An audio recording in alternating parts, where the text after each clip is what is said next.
Personal Security Measures, A Guide on How to Live and Work Safely Abroad, Part 1 by Joss Ilagan.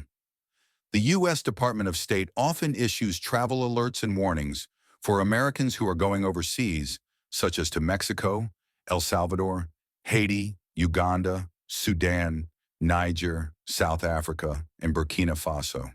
The Department of State advises travelers of the risks they will encounter in these countries. Tourists are even cautioned to consider not going at all or to postpone their plans to a later date.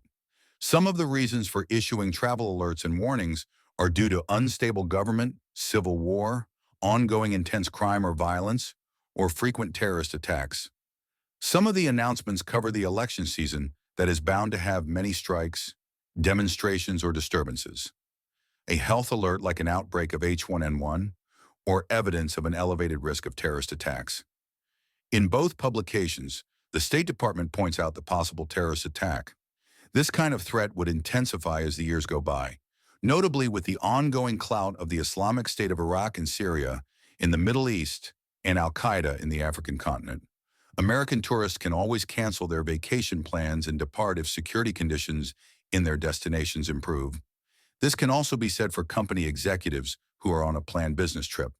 But for expatriates living overseas, altering their schedules is not an option. Instead, they must enhance their security awareness to protect themselves and their household from physical harm. Executives of multinational corporations are most likely targets of criminal and terrorist acts, not only for financial gains but also for political objectives, because they are construed as conduits of so-called American imperialism. One of the critical assets of a corporation is its personnel, primarily the managers or those assigned to sensitive positions.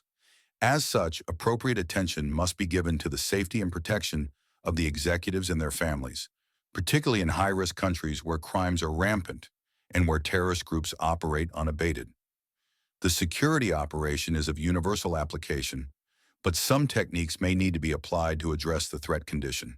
A security precaution required for a given situation depends mainly on the nature of the threats, which could be assessed on several factors. In this video, I will outline the personal security measures that American expatriates can apply to mitigate their risk of becoming victims of criminal or terrorist groups. I will discuss the precautionary security measures you can take while in the field, in the office, and at home. These guidelines come in the simple do's and don'ts, which are uncomplicated enough for you and your family members to follow daily.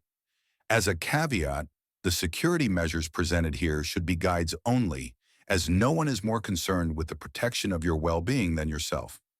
So the greater the security awareness you put into the task, the greater the degree of your safety will be. Remember, even professional security practitioners find it hard to stay on full security alert on a 24-hour basis. As such, it is crucial for you to identify and recognize vulnerable situations when traveling to work, staying at home, or even doing recreational activities with your family. For instance, you might be defenseless when pumping gas in a local station, opening the door to callers, or traveling on a deserted highway. It is therefore important to always be on the lookout and not to lower your guard. Please check the next video, Part 2, for the continuation of personal security measures. A guide on how to live and work safely abroad.